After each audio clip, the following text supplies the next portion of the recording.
C'est jour J-5 avant l'élection présidentielle au Congo-Brazzaville. Dimanche prochain, 6 candidats se présentent face au chef de l'État sortant, Denis Sassou Nguesso.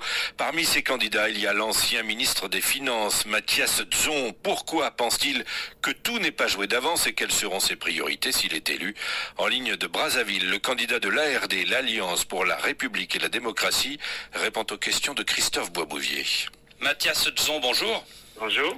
Vous avez boycotté 2009 et 2016. Pourquoi vous présentez-vous cette fois-ci? Bon, 2009, je n'ai pas boycotté parce que c'était une décision collective. L'opposition avait décidé de ne pas passer aux élections. 2016, l'opposition a décidé parce que nous n'avons pas voulu faire droit à l'illégalité. Les élections de 2016 étaient illégales parce que le président de la République avait changé de constitution illégalement. Il y a eu donc un coup d'État constitutionnel. L'élection qui a suivi, c'est un hold-up électoral. Le président a forcé d'avoir un troisième mandat et il a perdu. Et alors qu'il a perdu, il a pris ceux qui ont gagné, il les a mis en prison jusqu'à ce jour. Et alors pourquoi vous décidez, malgré tout cela, de vous présenter cette fois-ci? Alors malgré tout cela, j'ai décidé de me présenter cette fois-ci parce que si on n'arrête pas cette marche, alors on va continuer dans le désordre, dans le chaos, puisque le Congo connaît une grave crise multidimensionnelle. Il faut arrêter le processus, sinon ça va être une catastrophe. Je vais pour appeler les Congolais à la responsabilité de voter massivement contre le système actuel pour que quelqu'un qui peut apporter une solution dynamique et cohérente puisse être gagnant. Mais dans les urnes, nous n'accepterons pas la magouille telle que ça s'est fait en 2016 ou en 2009. Et pourquoi êtes-vous plus optimiste cette année que les fois précédentes? Je suis plus optimiste parce que tout le peuple congolais exige le changement. Donc les Congolais sont debout et veulent qu'il y ait un changement cette fois-ci. Et vous pensez que le scrutin sera transparent? Il ne sera pas transparent, mais dans les urnes, personne ne pourra voler. Ils ont mis en place quelques astuces de tricherie avec, par exemple, le vote anticipé des militaires qu'on ne peut pas dépouiller le même jour, qu'on renvoie au dépouillement 4 jours plus tard, juste pour chercher à tricher. Il y a des bureaux de vote clandestins. Nous avons demandé aux Congolais d'être vigilants pour que ces bureaux de vote ne puissent pas être utilisés par eux. Il y a des mineurs qui vont détenir les cartes d'identité, les cartes d'électeurs. Il faut vérifier tout ça. Quand nous aurons mis fin à ça par notre vigilance, alors le pouvoir aura des problèmes. Et à l'annonce des résultats officiels, est-ce que vous les reconnaîtrez ou pas? Nous ne reconnaîtrons si elles sont transparentes. Mais comme la commission électorale actuelle est une commission partisane qui ne prévoit que la victoire du candidat du pouvoir, seulement nous ne l'accepterons pas. Puisque nous aurons des gens dans les bureaux de vote qui publieront les vrais résultats, alors nous prendrons en compte cela. Alors vous dénoncez les arrestations des candidats de 2016, Jean-Marie Michel Mokoko et André Okombi-Salissa, mais justement, l'opposant Clément Mierassa estime qu'il n'est pas possible de se présenter en 2021 tant que ces deux candidats de 2016 sont en prison.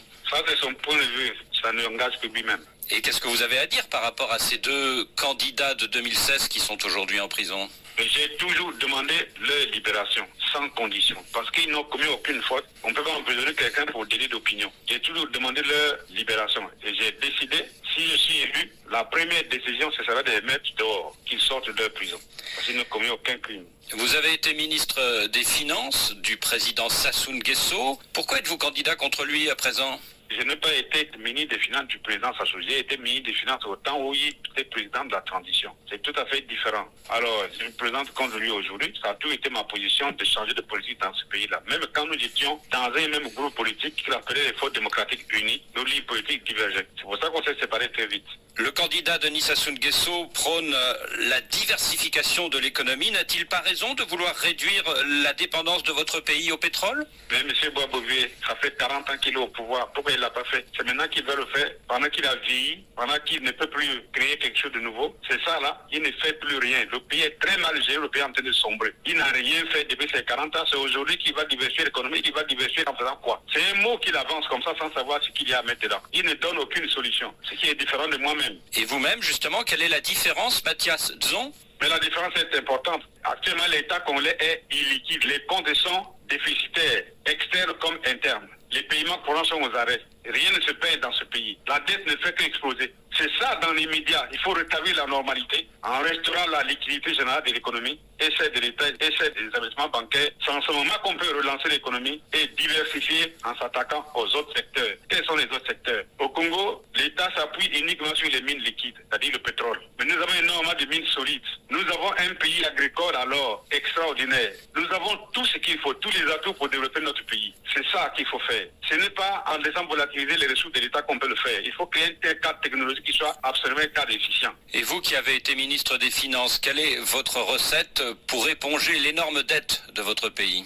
Ben justement, comment on avait posé la première dette? Lorsque, sous ma responsabilité, les finances congolaises étaient bien gérées, le Fonds monétaire a accédé à la demande du Congo, de permettre au Congo d'être PPTE. Mais aujourd'hui, malgré cet accès, malgré l'achèvement, au Congo, la dette a encore explosé. Alors, comment il faut faire? Si nous rétablissons les comptes de l'État, le Congo aura les capacités de faire face à cette dette, on va la restructurer et elle sera remboursée, tant au niveau de la dette extérieure qu'au niveau de la dette intérieure. Mathias Dzon, merci. Mathias Dzon, qui est candidat de l'ARD, l'Alliance pour la République et la démocratie, à la présidentielle au Congo-Brazzaville. Il répondait à Christophe Boisbouvier.